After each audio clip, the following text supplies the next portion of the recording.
کوئٹہ میں سالانہ امتحانات ختم ہوتے ہی اسکولوں میں 3 ماہ کی موسم سرما کی تعطیلات کا آغاز ہو چکا ہے۔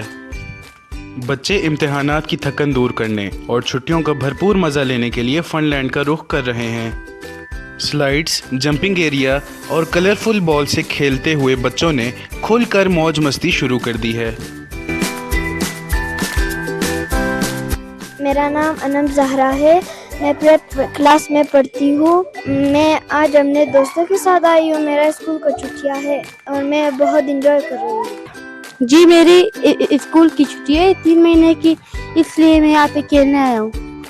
میں یہاں پہ انجوائے کر رہا ہوں اور میں یہاں پہ جھولا جھول رہا ہوں۔ میں اسکول کے چھٹیاں سے آیا ہوں اور اپنی کزن کے ساتھ کھیلنے آئی ہوں۔ فن لینڈ میں کھیلتے بچوں کے والدین کا کہنا ہے کہ ٹیکنالوجی کے اس دور میں ہر بچے کے ہاتھ میں موبائل دیکھا جا سکتا ہے اور بچوں کی ذہنی اور جسمانی ورزش کم سے کم ہوتی جا رہی ہے، لہٰذا بچوں کی ایکسرسائز اور سوشل گیدرنگ بڑھانے کے لیے ایسے مواقعوں کی کوئٹہ میں اشد ضرورت ہے۔ یہاں پہ بچے آ کے کھیلتے ہیں، خاص کر ویکینڈ پہ جب ہم آتے ہیں تو یہ دوسروں بچوں کے ساتھ مل کے اپنی فرینڈشپ بھی بنا لیتے ہیں اور یہاں پہ کھیلتے ہیں۔ یہاں پہ اس طرح کے سرگرمیاں بہت ہی کم ہیں۔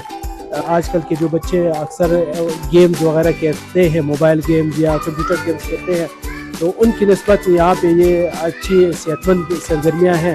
یہاں پہ اس کی لیو پلین کی خوبی یہ ہے کہ یہاں پہ ماحول اچھا ہے، ابھی سردیوں کا موسم ہے، جو یہاں پہ بالکل نارمل ٹیمپریچر پہ بچے، عام روم ٹیمپریچر پہ بچے کھیل رہے ہیں۔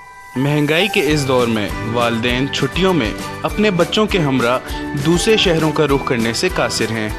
کوئٹہ کی بڑھتی ہوئی سردی اور گیس کی عدم دستیابی سے بڑوں کے ساتھ ساتھ بچے بھی مینٹلی ڈپریسڈ ہوتے جا رہے ہیں۔ ایسے میں کوئٹہ میں ایسے انڈور فن پلے لینڈ کی موجودگی انتہائی خوش آئند ہے اور ایسے تفریحی مقامات کی کوئٹہ میں اشد ضرورت بھی ہے۔ وش نیوز، کوئٹہ۔